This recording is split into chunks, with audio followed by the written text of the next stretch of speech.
morning, everybody. Welcome to everybody online, or if you're over on West Side. My name's Pete, and you're joining us for the beginning of a Christmas series, just a little two-weeker that we've called the Choreography of Christmas. Just let the beauty of that title wash over you this morning. The Choreography of Christmas. We called it this to try to get at something really nuanced, and that is this. That there is, within the Bible and throughout history, the idea that God is clearly orchestrating things. God is clearly in control. He's guiding things. He's bringing people into his story to have these climactic moments. That's very clear that God is at work. He's in control. And yet there's this other element where he wants to work with us. He wants us to be a part of this story. It's like he's inviting us into the dance. And so while God is in control, there's this other almost untamed element in the story that he's telling, which is us. And so if I could say the opposite of this title would be the hard coding of Christmas. The idea of God is hard-coded it in. He's getting people, it's you will become a robot, you will become a robot, you will all do these things for me, and they will add up to Christmas. It's less the hard coding of Christmas and more the God who has choreographed this beautiful moment in his story that he's telling, this beautiful dance. And so what I want to talk about this morning is how can we be people who miss out on the invitation to the dance floor? What gets in the way of us joining in on God's choreography of the cosmos, if I could continue to alliterate things this morning? What gets in the way? I think one of the big things is something that maybe you've thought of before. Doubt. Doubt. Have you ever doubted God's existence? I know as I look out across this room and I think about people online, I'm we're all in different places. Some of us grew up with an idea of God, but some of us in the room maybe are still I don't know, I'm kind of here because the girl who invited me, she's kind of cute. I'm kind of here because my mom said if I come, then we'll go for brunch afterwards. Doubt, have you ever doubted God's existence? Or maybe if you got to the place where I think that there is a God, but I doubt his goodness.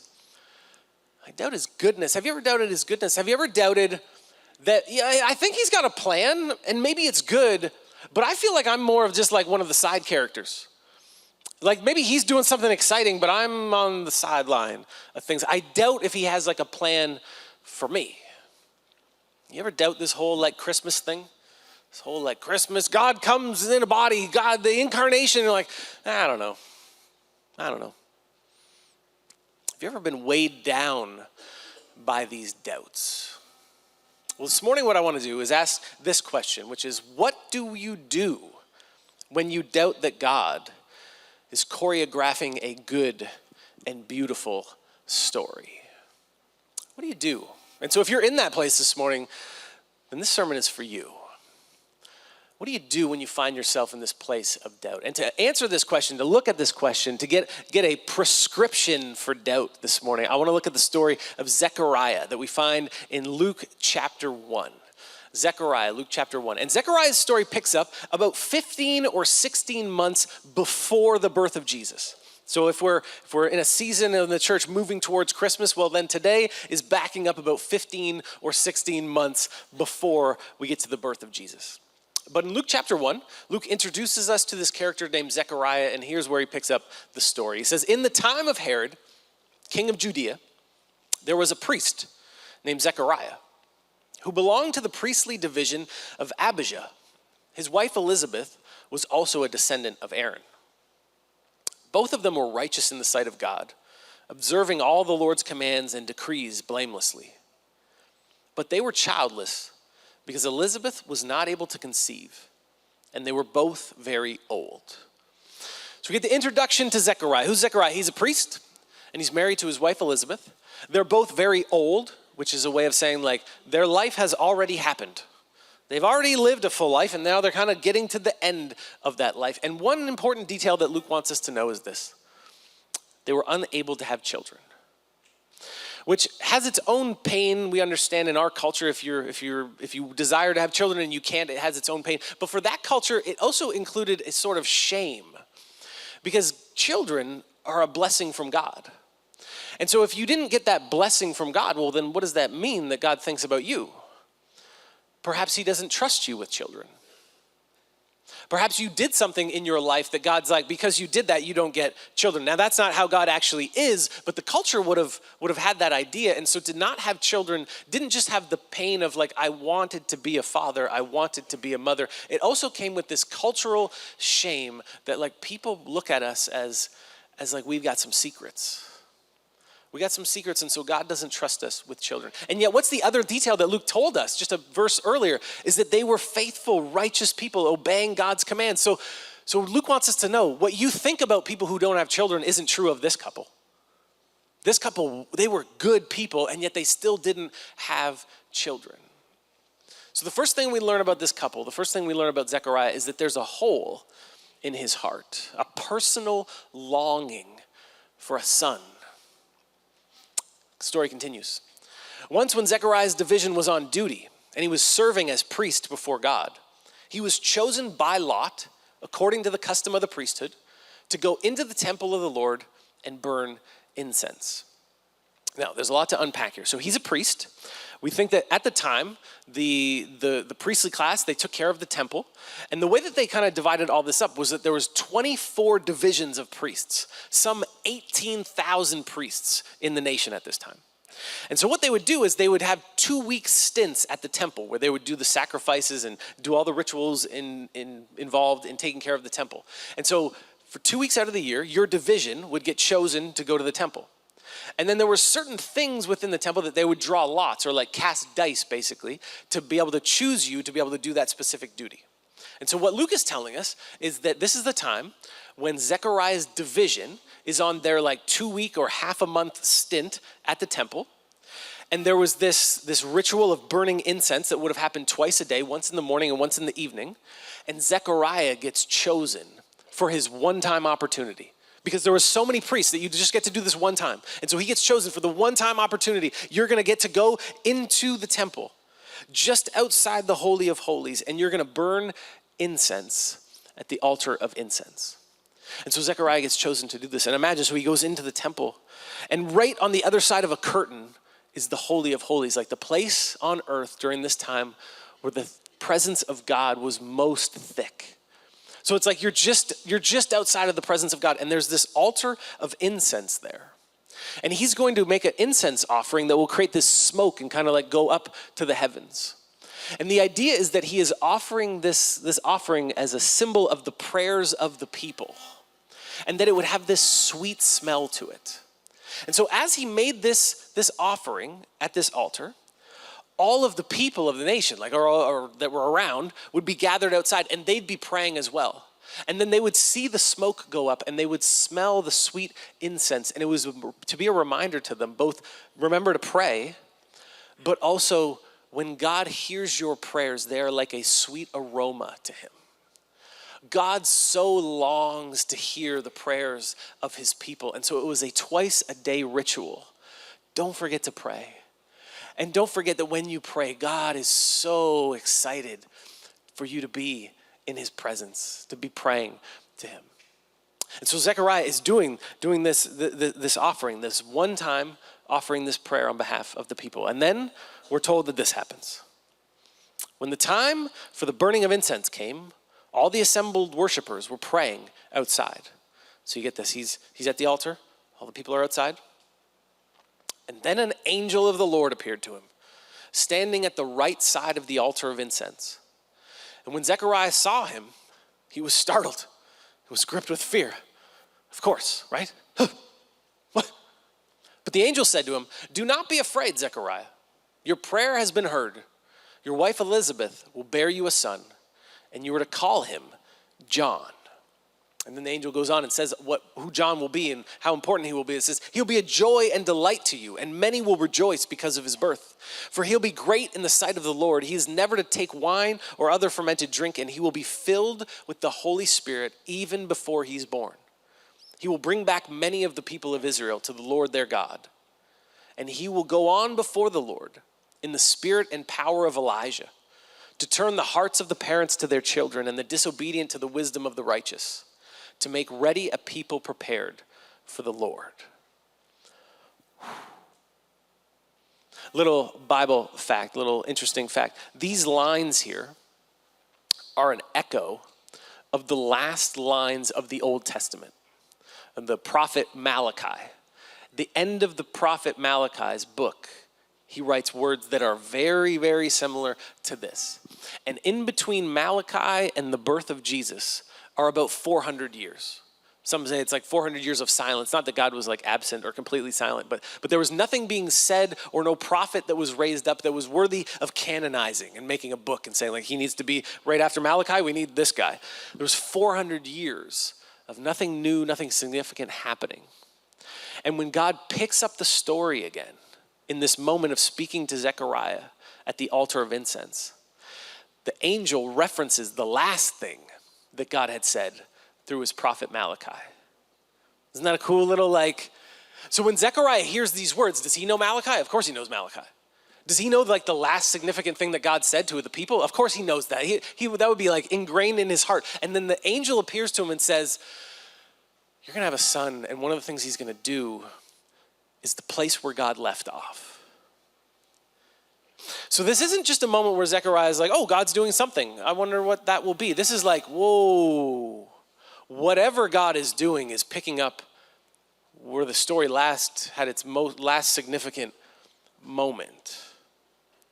And notice what the angel says to him. Your prayer has been heard. To which, if you're thinking through who Zechariah was, he might have had the question, which prayer? Which prayer? Because I got a personal life and I got a professional life. I got a personal life where me and my wife have been praying for years for children. Is it that prayer? Or is it my priestly prayer where like I'm here on behalf of the people and I'm praying that God would come, that he would send his Messiah, the one that we've been waiting for to free our people from the Roman oppressors, to raise us up as a nation again? Was it that prayer that God is on the move on behalf of our nation again? Which was it, the personal or the professional? And I think the beautiful way that God has choreographed this scene is that the answer is both. Both. You're going to have a son, and his name is John, and that son will be the forerunner to the Messiah. And when you put all these things together, the words from Malachi, the answering of both the personal and the professional prayer, you realize like this would have been an amazing, overwhelming moment for Zechariah. Like, I'm an old man.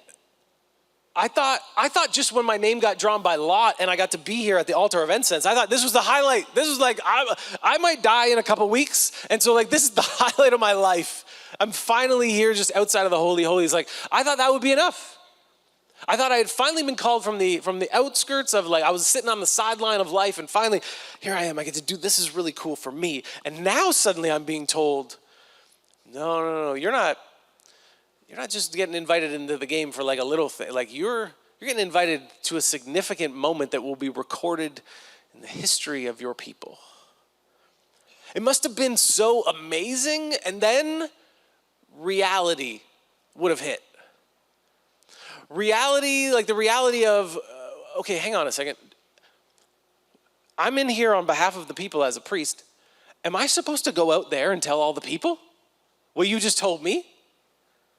You may think like, well, yeah, that'd be great. Just go tell them, just say to them the prophecy. But yeah, the thing is, our nation has had like moments recently and throughout our past where like we thought God was about to move. We've had those moments. We've had would-be messiahs rise up and we thought like, this is the moment God's finally gonna free us. This is a big moment for us.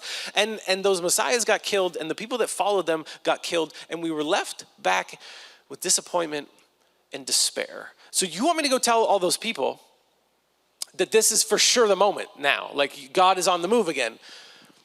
There would have been like a weightiness to realizing that. And then outside of the professional, and you want me to go home to my personal life and tell my wife, who's longed her whole life to be a mother,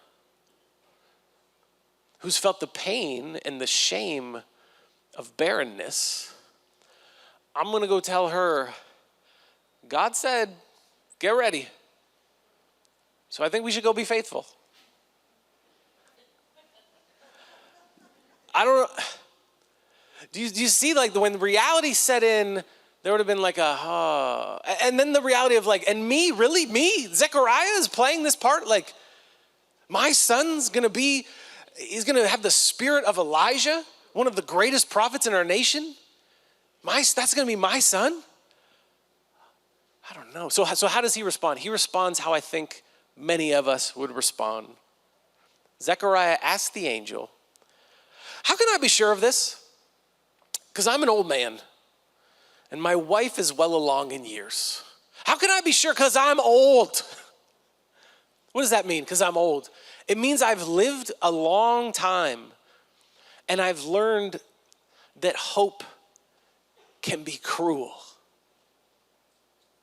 I've learned that on the other side of hope can be disappointment. I've learned that sometimes God, it's like he's inviting people into a dance, and that sometimes that dance is painful. And so what I would prefer is a God of math. Give me not the God of choreography and dancing and singing. Give me the God of math. So how can I be sure that this is going to happen? To which the angel is not impressed. And Gabriel says this, I am Gabriel. I stand in the presence of God. Which you almost feel like if this was like on a video, like the angel would get bigger. He'd be like, I am Gabriel. I stand in the presence of God, and I have been sent to speak to you and to tell you this good news. And now you will be silent. You too, baby. and not able to speak until the day this happens, because you did not believe my words, which will come true at their appointed time. See, it's very clear that this is not the response that Gabriel was looking for. Because you did not believe my words, you will be silent. Meanwhile, the people were waiting for Zechariah and wondering why he stayed so long in the temple. It reminds me of like my kids when they're like, what do you do in the bathroom for so long? Dad, what's going on there? I'm like, I'm getting away from you. So I feel like Zechariah got this word from Gabriel and he's like, I don't want to go back out there. And so he's delaying, and the people outside are like, where? Because I think that they were waiting for probably some sort of customary blessing, right? Like this happened twice a day. I'd imagine the priest would go in, offer the prayers, people would see the scent, they would smell the scent, they'd see the smoke, and then the priest would come out and he'd be like, bless you all. God has heard your prayers. Go knowing that God loves you, and in the blessing of God that his presence will be with you. And then the people go, oh, this is great. And so they were waiting for him to come out and do something like that. And then Luke tells us this funny little detail. He says, when he came out, he couldn't speak to them. And they realized he had seen a vision in the temple, for he kept making signs to them, but remained unable to speak. I wonder if he tried to fake it when because he can't speak, right? And we learn later that he can't even hear. And so he comes out, and I wonder if he was just trying to be like, and they're like, no, you got to say the thing. Say the thing that the priest always says. And he's like,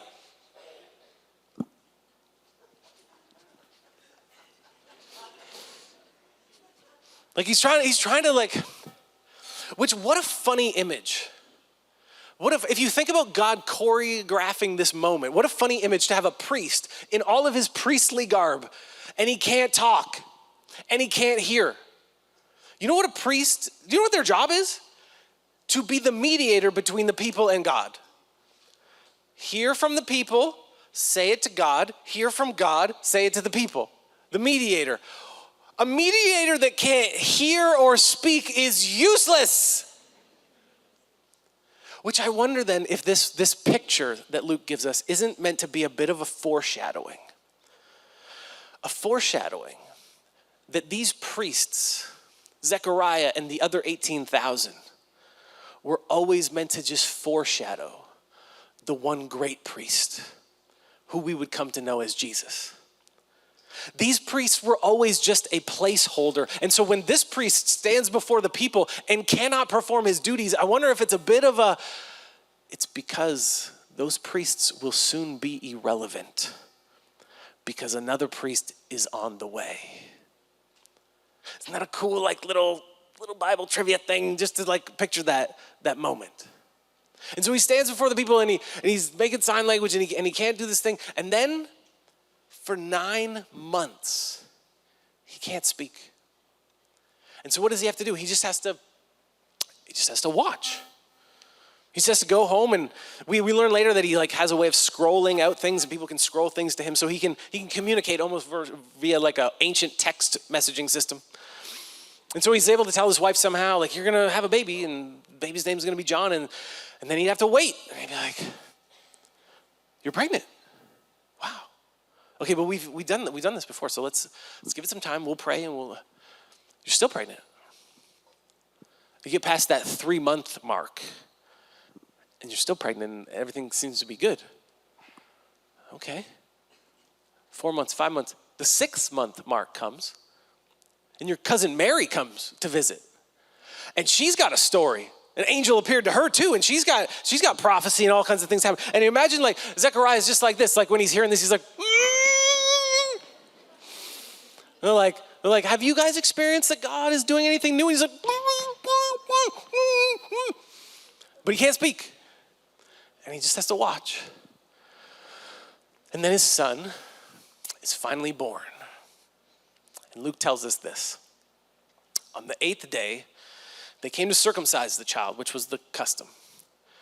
And they were going to name him after his father, Zechariah, Zech Jr. But his mother spoke up and said, no, his name is to be called John. So Zechariah must have told her this. And they said to her, there's no one in your relatives who has that name. And then they made signs to his father to find out what he would like to name the child. And he asked for a writing tablet. And to everyone's astonishment, he wrote, his name is John. He doesn't write, I think his name's John. He doesn't write, wouldn't John be lovely? He says, his name is John. He comes with this name. It's just a fact. It's just who he is, which is what? It is a statement of faith. And after this statement, immediately his mouth was opened and his tongue set free. And he began to speak, praising God. Zechariah goes on a journey that begins with doubt and ends with this statement of faith. Because to say his name is John is like a shorthand way of saying, I believe who he is. I believe that he will be all the things that the angel said he would be. I believe that God is on the move the way that the angel told me that he would be. So Zechariah goes on this journey from doubt to faith. And what's in the middle is silence. Silence. When you first read through the story, if you don't know where it's going, and the angel says, you will be silent, what does that feel like? It feels like a punishment. It feels like, oh, you have doubts? Well, then you're going to be quiet because that's what God does to doubters. He shuts you up. It feels like punishment when you first read through the story. But by the time you get to the end of the story, it causes you to reflect on, was this punishment? Or was this a prescription? Was this punishment or was it a prescription for doubt? What if, when we experience doubt that God is choreographing a good and beautiful story, one of the prescriptions for that doubt is silence? What if you could write the prescription? If I was a doctor, I was to write it up this way. I'd be like, the prescription is shh, watch. Shh, watch. I find this with my kids sometimes. They'll have big questions. They'll have big questions that require a longer answer. But they don't want a long answer because they got big questions. And so oftentimes when I start to give the answer, they interject with more questions and more cynicism and more pessimism. And Dad, you don't know what we're asking, you don't know what we're talking about. And so sometimes I have to be like, okay, just hang on. If you want me to give you the answer, you have to shh. And let me get to the end of the answer. And then when I get to the end of the answer, we'll see if you still have questions. And oftentimes, if I do it well, the questions are gone at the end because I knew what their questions were. I knew how to unpack something for them. They just had to trust me enough to shh. This happened the other day with one of my kids, and he was doing this math thing, and it was online, and it had like multiple choice answers, and he got stuck, and so he's like, Dad, come over and help me. He's like, just what's the right answer here? And I was like, well, I'm not just gonna give you the answer. Like, I wanna help try to unpack it so that you can find the right answer. And so I go, well, let's start at number one. Like, there's like 3 steps to this problem. Number 1 says, consider the number 843. And so I said, okay, buddy, let's consider 800. Dad, shut up. I don't want to consider 843. What's the answer? And I was like, buddy, if you want me to help you, you're just going to have to shh. And let's walk through the process. So it's like, okay, consider 804. And he's just like, well, I'm like, okay, what do they want? The 8 is in the hundreds column. The 4 is in the tens column. The 3 is in the 1. And then we go through and eventually he's like, oh, I know what the right answer is. And I'm like, and it all began. We just had to shh and consider 843. I think that's sometimes how God operates in our lives. It's like, I know you got a lot of doubts. I know you got a lot of big questions. I know you got a lot of cynicism, a lot of pessimism, a lot of disappointment in your life. I know you got all that. Could you just shh and watch for a little bit? And maybe if you do that, if you can just suspend those, just hold your questions until the end of class, I think you might find I will reveal things to you that have those doubts melt away. I wonder if this isn't how Luke has structured his gospel on purpose for doubters. That at the beginning of his gospel, the beginning of I'm gonna tell you the story about the good news of Jesus. And at the beginning of this story, let me tell you about a guy who doubts, because a lot of you who hear this story and a lot of people who would listen to this story throughout history will be like Zechariah. And what I wanna tell them right at the beginning of this story is, could you just shh and watch Jesus? Watch him for 24 chapters and can you just hold on to your questions and your doubts? And when we get to the end, see how you feel about this Jesus guy. And so maybe for some of you, this prescription for doubt is something to try on for the next 2 weeks as we move towards Christmas. And you could try it on in a couple ways. You could try it on as maybe just some protracted times of silence and solitude with God. Just spend some time every day. I'm gonna be silent before you, God, and I'm gonna thank you for what I can think to thank you for, and then I'm gonna ask you, God, what do you want me to see? Because my focus is over here, and maybe you want my focus over there. And the way that you're gonna shift my focus is that I will be silent before you, and I will let you direct my attention. Maybe you'll need to practice social silence. Maybe you're the talkative person. You're the life of the party. You got lots of stories. You're the gossiper. You're in it with the families and the friends. And as you go to all these different parties, you're gonna intentionally say way less. Be like Zechariah. People are gonna be like, what's wrong with you? I'm say way less and see if you don't start to see things differently. Because you're not thinking about the next thing to say. You're not thinking about how to entertain people. You're not thinking about how could I make this interesting. You're just no, what's happening here? And what's God up to in these relationships, in these places in my life? Perhaps you could do this practice. You could write a lament, but not the whole thing. Not the part where it goes from God, I have all these doubts. People are trying to kill me. I don't know if I trust you anymore. And then it suddenly swings into, but I praise your name and I'll be faithful, blah, blah, blah. A lament kind of has that flow to it. If you read it all at once, it can be a little bit jarring if you're in a season of doubt because you're I get the first half, but I don't get the bottom half. Well, I don't think laments were written in one sit down where someone went through all those emotions all at once. I think a lament is like the composition of like moments from someone's diary almost. And so they had a season of doubt where they recorded all these doubts. But then they had a season of silence and watching. And then suddenly hope came and faith came. And so they recorded both of those, and then they added those together and composed a lament.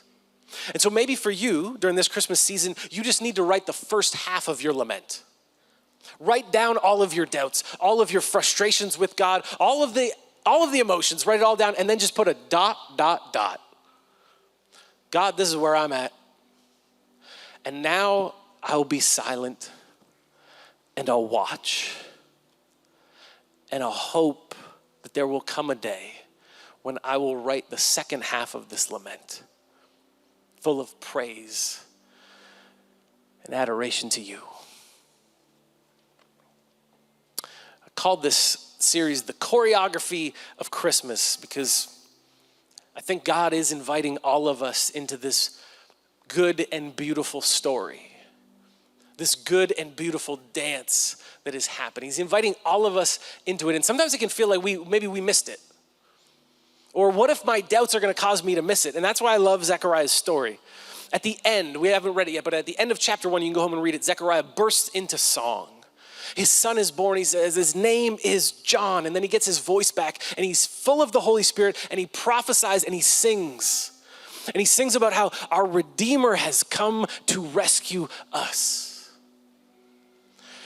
And when you read it, you're like, this is beautiful. But also as I read it this week, I thought, I wonder if there's a version of history, like somewhere in the multiverse, if you like Marvel stuff, where like God would have loved for that song to have been what Zechariah emerged from the temple singing. Like he would have heard from Gabriel, he would have had full faith, and then he would have went out and he would have said that song to all of the people. If that wasn't like one of God's desired outcomes, if he had faith. And so you could think like, oh man, he missed that moment.